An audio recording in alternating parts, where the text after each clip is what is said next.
Hi everybody and welcome back to the channel. Today we're going to do something a little bit different because we're going to fix this. Let me get it. This, which is a beautiful Opera DB210, which was actually an active speaker with a 10-inch woofer, and we have a tweeter here. But the problem is on the back, because you can see it here. The back is completely empty and we only have some wires dangling out from it, because probably the electronics inside was completely gone, and so somebody removed them. And instead of going to the garbage bin, I was given this for free, and I will now today try to fix it.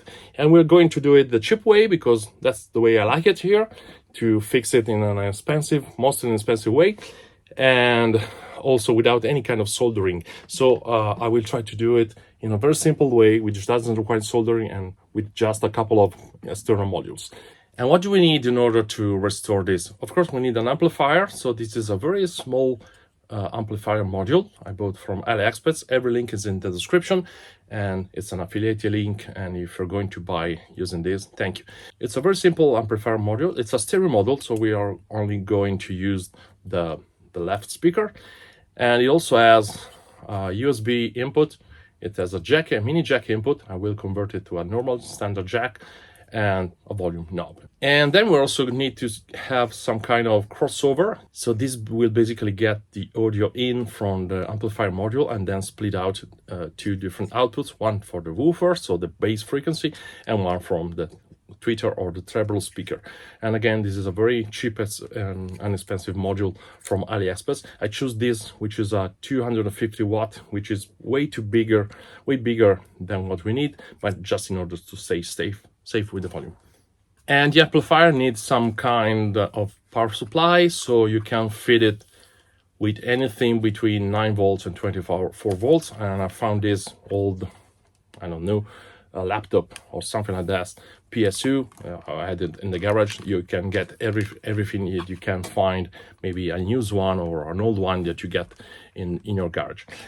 And about the power supply, the bigger the better, because if you're going to supply more volts and more voltages, such as 24 volts, the output will be higher, because the amplifier module will work in a quadratic way. So the bigger the tension that it gets in the output, the bigger the output will be. So at the moment, I'm just working with a 12 volt PSU, but I will try to find a bigger one for the final project. So let's see how we can fix this. First of all, we need to remove all the electronics inside the speaker, and well, in my case, everything had already been removed, but you need to only leave a couple of wires from the tweeter and a couple of wires from the woofer. And usually the colors will be something like red and black, or gray and orange, like in my case. Then let's start from the amplifier, and you need to assemble it. And then we have a USB audio in, auxiliary in with a mini jack on one side and volume, and on the other side we have audio output for phones, and then we have the two main speakers output, and we only need to use one of these. And then we have the power input, which is anything between 5 and 24 volts. Again, the bigger the better. And the crossover module is even simpler. It simply has one input with plus and minus, and two outputs again with plus and minus, and one is marked B for bass speaker and the other one is marked T for treble speaker or the tweeter. Let's start by connecting the amplifier to the crossover. You will need a screwdriver and a couple of wires. So I'm choosing red and black, of course. So you simply open the holes for the left speaker. In my case, again, I'm just using it as a mono speaker. Just strip a little bit of wire and insert it into the left speaker. So the red will go into the plus and the black will go into the minus on the left speaker only. And then we need to connect these two wires again, so stripping a couple of wires at the end, and then connecting the red one to the plus in the input of the crossover module, and the black one will go, of course, on the minus side of the crossover module. So it's very easy, it requires no soldering, and we have this kind of connector which are very simple to operate just with a screwdriver. And now we have connected the amplifier module to the crossover module, so this is the end of step 1. And the second part will be to connect the outputs to the actual speakers. So you take the two wires going to the treble speaker and you connect them using the plus and minus on the T side, which is for treble or tweeter. Just make sure you have the red or orange, in my case, into the plus and the black usually, or gray, into the minus. And then repeat the same operation using the B, so the bass frequency, and again you simply have to screw the two wires into the plus and minus, and usually the chorus will be something like red and black. And this is the final step for our speaker. Okay, and that was pretty easy. So now for the final test, let's simply power on the power amplifier. So I will be using the power supply, the 12 volts power supply that I have here.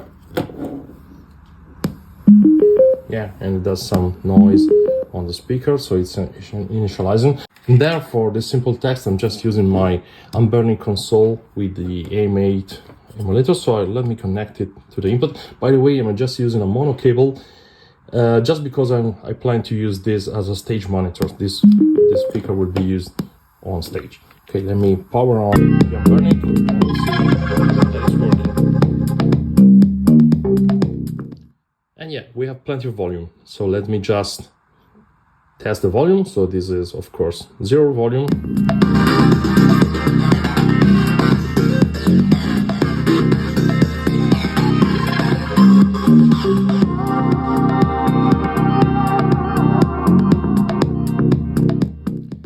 And this is the amount of volume that I can get it. I will try to find another power supply because I think 20 or 24 volts must be better for this unit. However, you can see it's pretty loud indeed. Again, for the kind of use that I'm planning, so as a stage monitor, it will be more than enough. So let's try and see if we can get a bigger power supply and a bigger sound out of it.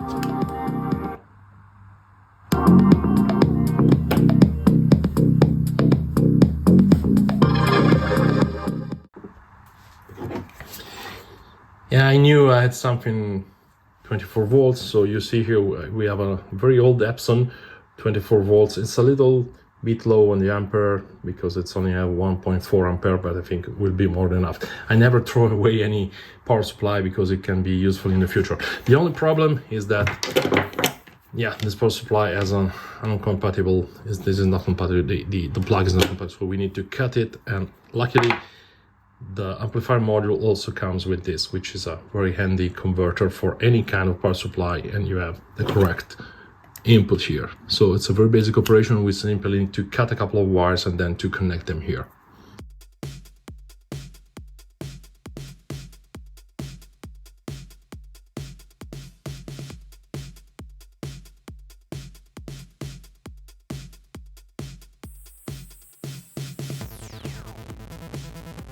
So yes, now I have resurrected this old speaker, and then it will be time to make a proper panel for it, and I will simply mount it. And I found it lying again in my garage, this sheet of PVC, I think it is, or plastic material, that will be perfect, and also it's almost the perfect size to make a panel for it.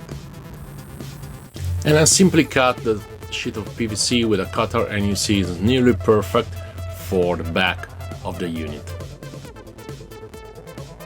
And this is the panel with all the components installed to them, wired and screwed in place. I have to do some DIY and some holes and some filing for the USB port. And this is the final result with the label and with the panel screwed in place. And I also added a big jack mono input in parallel with the mini jack and the power supply and external power supply. And everything is labeled correctly. So if you like the video, please subscribe and like, and see you in a future tech video.